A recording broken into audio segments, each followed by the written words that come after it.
Hey everyone, and welcome back to the channel. Ever been asked, so, what do you usually do every day? And you just freeze. You end up saying something super simple like, I wake up, I work, I sleep. Sound familiar? Well, today, we're going to change that. We're going to transform your simple, daily routine description into a captivating story that will impress anyone you talk to. By the end of this video, you'll have all the phrases and vocabulary you need to talk about your day like a native speaker. Let's get started. First things first, let's talk about waking up. Instead of just saying, I wake up at 7, let's add some flavor. You could say, my alarm goes off at 7 a.m., but I usually hit the snooze button a couple of times. Or, if you're an early bird, I'm an early riser, so I'm usually up by 6 a.m., without an alarm. See the difference? Let's try another one. I like to ease into my morning, so I spend a few minutes scrolling through my phone before I get out of bed. This paints a much clearer picture. After getting up, you might say, the first thing I do is head to the kitchen to make a strong cup of coffee. I can't function without my morning coffee. What a relatable feeling, right? Now, let's move on to the morning rush. Instead of I eat breakfast, how about describing it? I usually whip up a quick breakfast, maybe some oatmeal or toast. Whip up is a great phrasal verb, meaning to make something quickly. Then, it's time to get ready. You could say, after breakfast, I hop in the shower and get dressed for the day. Hop in the shower is a very common, informal way to say you're taking a quick shower. For your commute, you could say, I leave for work around 8:30. I usually take the subway, so I use that time to catch up on podcasts. Or, my commute is a nightmare. I'm always stuck in traffic for at least an hour. This adds emotion and detail. Let's talk about the main part of the day, work or study. Instead of a boring I work from 9 to 5, let's break it down. You can start with, my workday typically kicks off at 9 a.m. with a team meeting. Kicks off is a great synonym for starts. You can describe your tasks. Most of my morning is spent answering emails and tackling my main projects. Tackle is a strong verb, suggesting you're dealing with something challenging. What about lunch?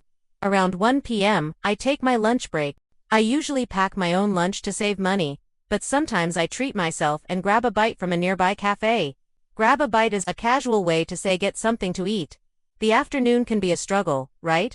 You can express this by saying, the afternoon slump usually hits me around 3 p.m., so I'll grab another coffee to power through the rest of the day. Afternoon slump is that tired feeling you get in the mid-afternoon. Power through means to continue with determination.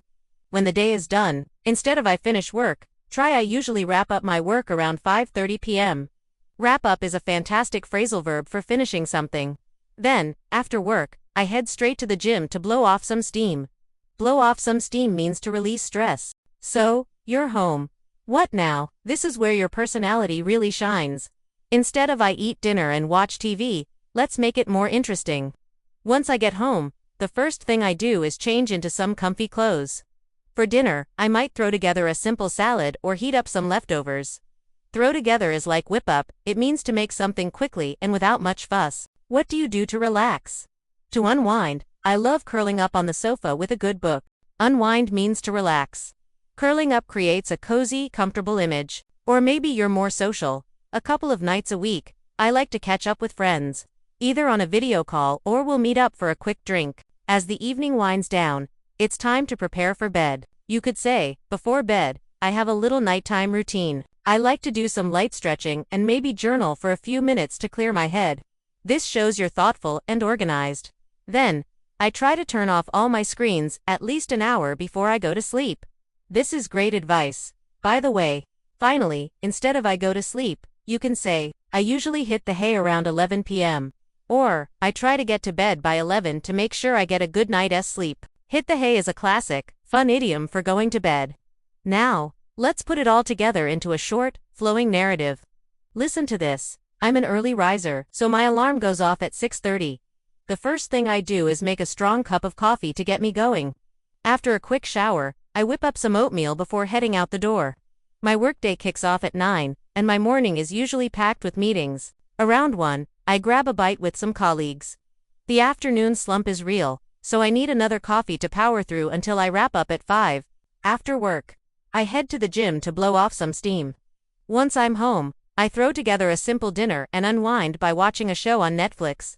I try to hit the hay around 11 to make sure I am rested for the next day. Doesn't that sound so much better? It tells a story. The key is using transition words like after that, then, once I'm home, and varied vocabulary. Don't be afraid to use phrasal verbs like wrap up, kick off, and catch up, and idioms like hit the hay or blow off some steam. They make your English sound much more natural and fluent. Also, add your feelings. Are you tired, excited, stressed? Let it show in your language. Saying my commute is a nightmare is much more expressive than I drive to work. So, here's your homework. In the comments below, I want you to describe your daily routine using some of the new phrases and vocabulary we learned today. Don't worry about being perfect. The goal is just to practice. I'll read as many as I can and give you some feedback. Practice telling your story out loud. The more you say it, the more natural it will become. You can even record yourself on your phone and listen back. It's a fantastic way to improve your pronunciation and fluency. And that's a wrap for today. I hope you found these tips helpful. Learning to talk about your daily life is a huge step in becoming confident in English. It's a conversation you'll have again and again, so mastering it is totally worth it. If you enjoyed this video and learned something new, please give it a thumbs up, it really helps the channel out.